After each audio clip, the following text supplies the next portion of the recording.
Real estate industry के लिए ये एक ब्लैक डे है, क्योंकि इस दिन एक ऐसी बिल्डिंग को गिराया गया है जो बिल्डिंग अप्रूव थी।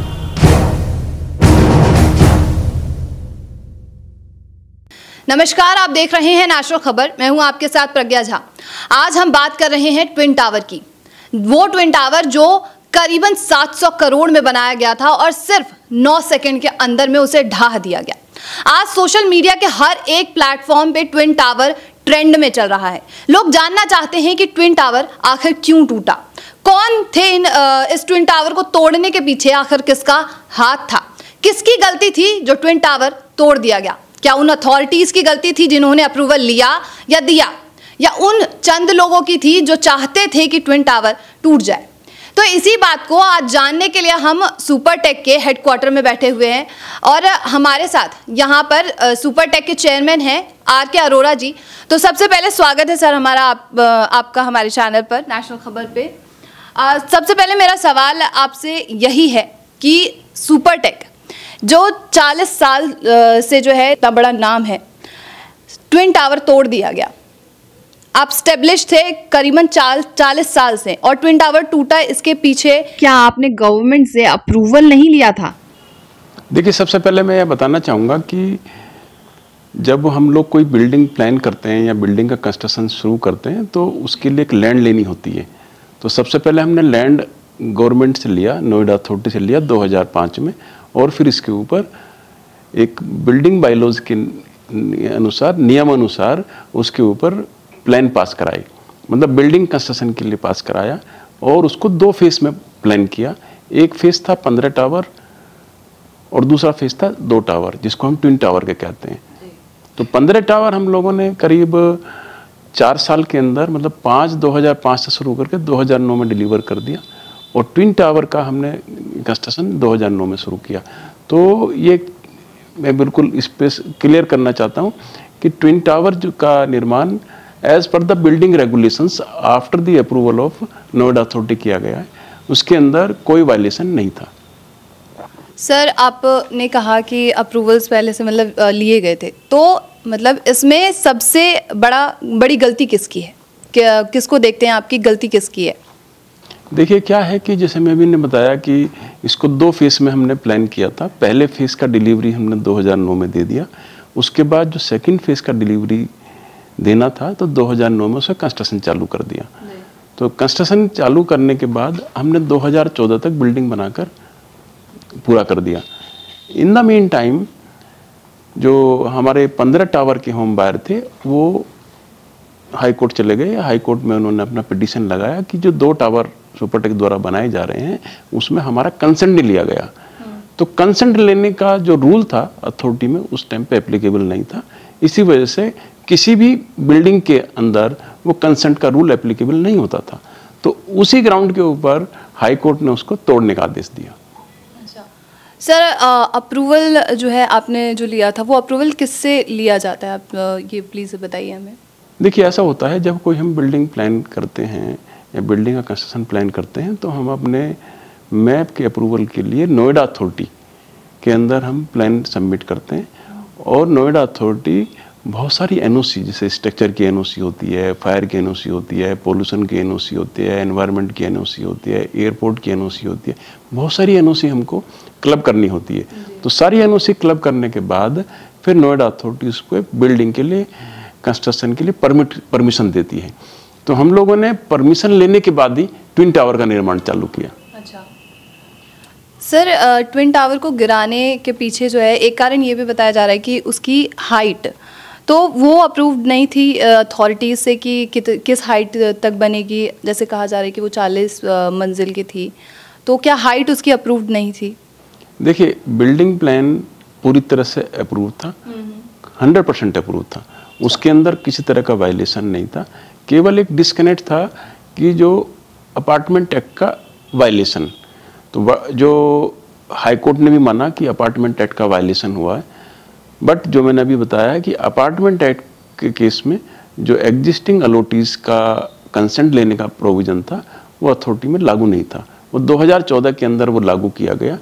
तो केवल उसी ग्राउंड के ऊपर कोई अप्रूवल के ग्राउंड के ऊपर तोड़ने का आदेश नहीं दिया, ये दिया है कि अपार्टमेंट एक्ट के का वायलेशन कर दिया, which was not applicable at that time. तो ये कहना गलत है कि इसके अंदर किसी तरह की अप्रूवल नहीं थी, ये 100% अप्रूव्ड प्रोजेक्ट था। लेकिन तोड़ने का एक ही रीजन था कि जो एग्जिस्टिंग अलॉटी की कंसेंट लेनी होती है before the revision of building plan, वो कोर्ट ने माना कि अथॉरिटी ने, मतलब नोएडा अथॉरिटी ने वो कंसेंट नहीं ली। As far as the developer is concern, as far the Supertech is concern, Supertech ने अप्रूवल और construction as per building bylaws की है। एक चीज़, जब बिल्डिंग गिरी सर, तो उस वक्त में उसके आसपास में बहुत सारी बिल्डिंग्स अलग अलग भी थी, तो वहाँ पर कितना नुकसान हुआ है उन बिल्डिंग्स को? देखिए ऐसा था, माननीय सुप्रीम कोर्ट ने जब ये बिल्डिंग तोड़ने का आदेश दे दिया तो हम लोगों ने एक एक्सपर्ट एजेंसी को अपॉइंट किया कि एक्सपर्ट एजेंसी उस बिल्डिंग को गिराएगी और सेफली गिराएगी। तो उसका खर्चा, उसके तोड़ने का खर्चा जो होगा वो भी हमने बियर किया है। प्लस उसके अलावा जो CBRI को उन्होंने अपॉइंट किया था कि टेक्निकल एक्सपर्टाइज के लिए CBRI को उन्होंने अपॉइंट किया, तो उसका खर्चा भी हमने बियर किया। तो ऐसी एजेंसी जो एक्सपर्टाइज थी, हम उसको बोर्ड पर लेके आए और लगभग 17.5 करोड़ रुपए हमने उसके कॉन्ट्रैक्ट में फाइनल किए।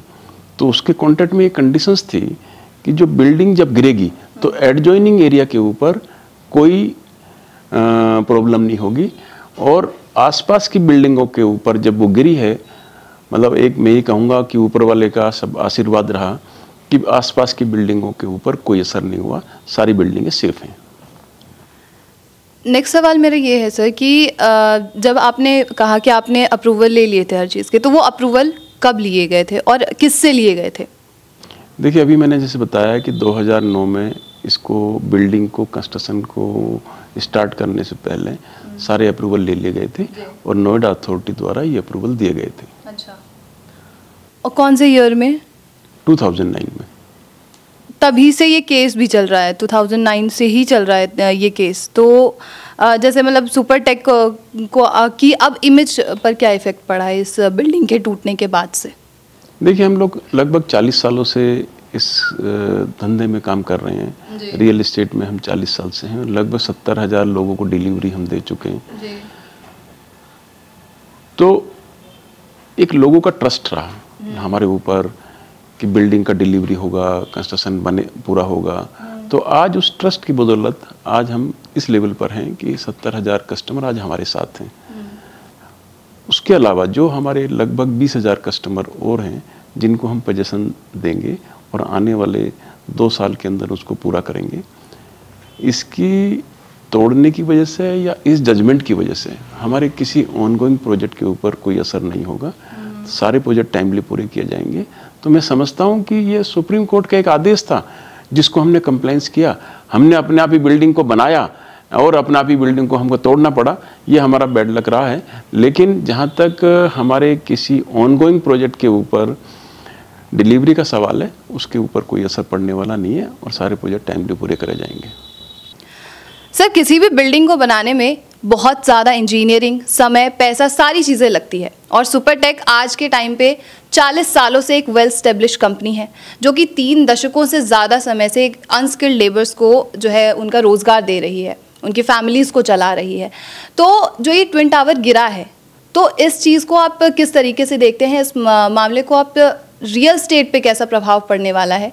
आप इस चीज़ को किस नज़रिए से देखते हैं?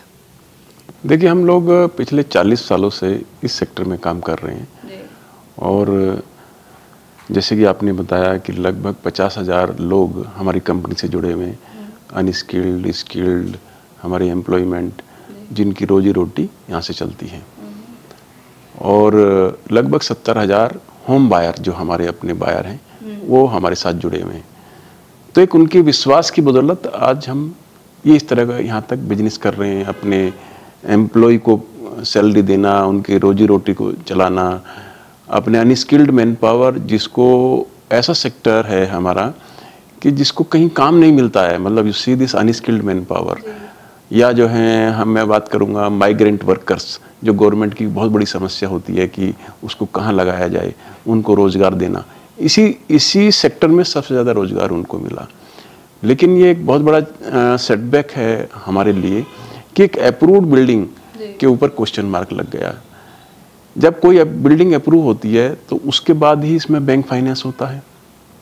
जब अप्रूव्ड बिल्डिंग होती है उसके बाद ही उसमें होम बायर आता है, उसको भी लोन मिलता है।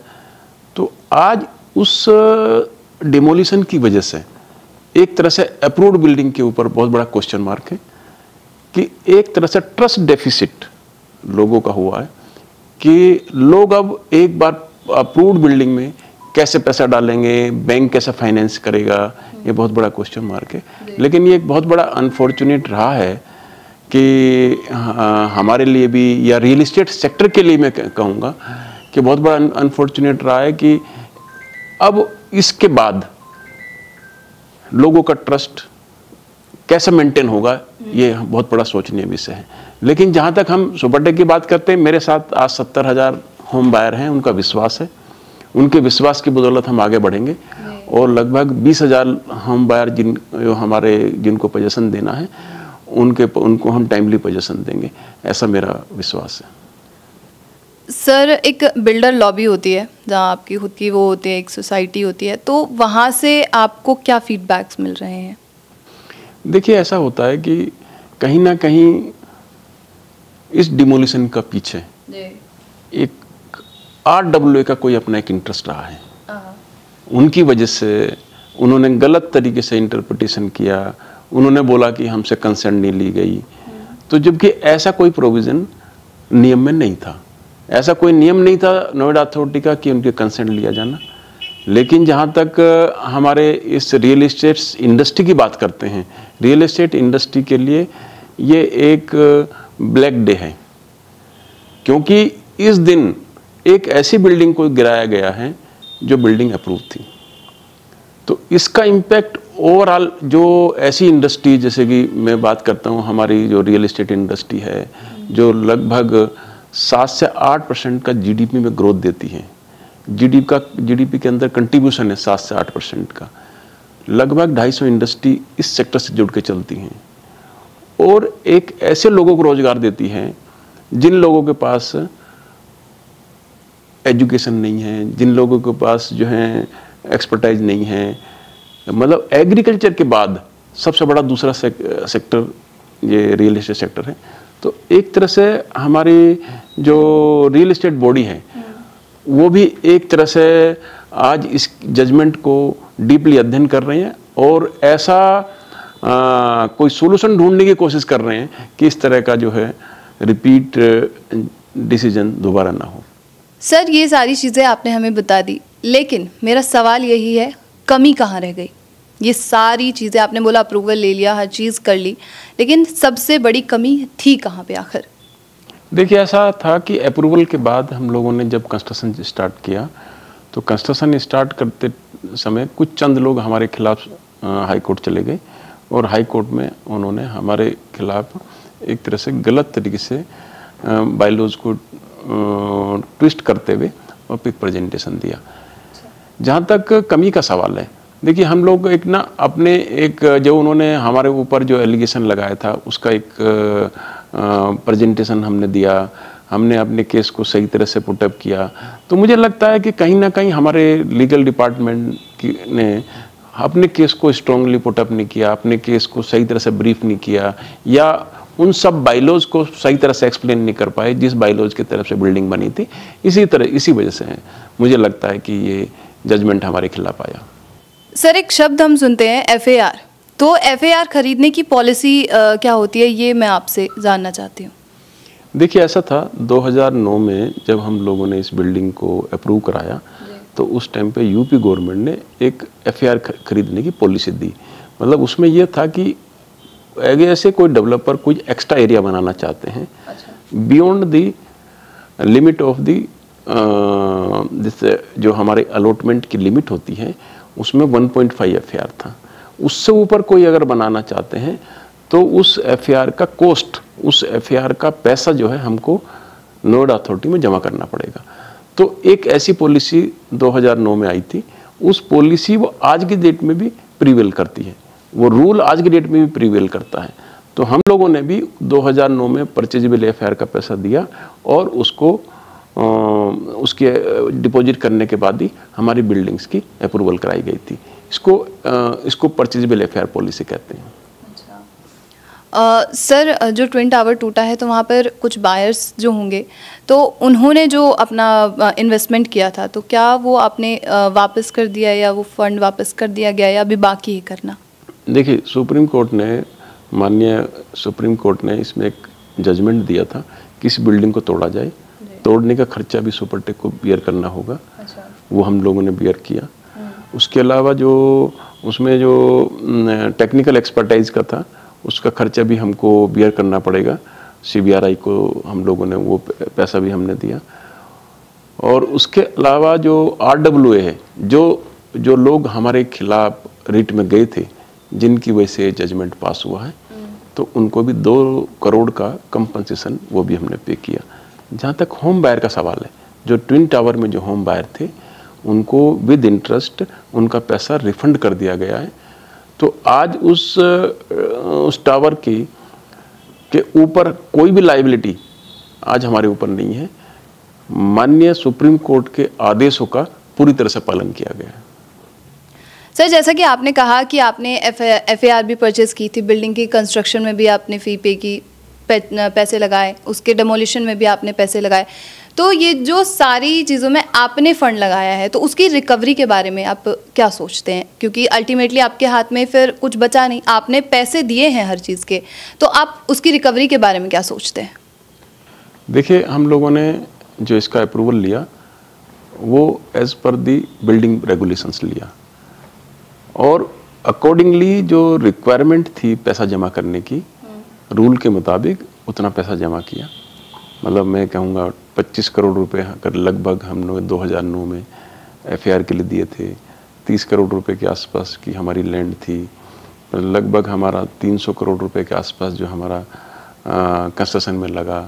200 करोड़ रुपए के आसपास ने होम बायर को इंटरेस्ट पे किया और लगभग 40-50 करोड़ रुपए अभी हमारे तोड़ने के अंदर, प्लस मलबा रिमूवल के अंदर, प्लस अदर एक्सपेंडिचर जो हमें माननीय सुप्रीम कोर्ट ने बोला है, वो सारे के सारे पैसे हमने एक तरह से इन्वेस्टमेंट कर दिए। बट चूंकि हमारा ये प्रोजेक्ट ड्यूली अप्रूव्ड था, अथॉरिटी द्वारा स्वीकृत था, तो डेफिनेटली वी आर प्लानिंग कि हम अपने सारे क्लेम को लेकर अथॉरिटी के पास जाएंगे और अथॉरिटी से अपने क्लेम की डिमांड करेंगे। Thank you so much sir, आपने इतना अच्छा और इतना कीमती वक्त हमें दिया और हमें समझाया कि आखिर ट्विन टावर के पीछे, टूटने के पीछे आखिर राज क्या था। तो ये थे सुपरटेक के चेयरमैन RK अरोरा जी। अब हम आपसे ये पूछना चाहते हैं कि आपके जो भी सवाल हैं आप हमें कमेंट बॉक्स में ज़रूर लिख के बताइएगा कि आपके दिमाग में और क्या सवाल आते हैं जो आप चाहते हैं कि हम RK अरोरा जी से पूछें। तब तक के लिए देखते रहिए नेशनल खबर।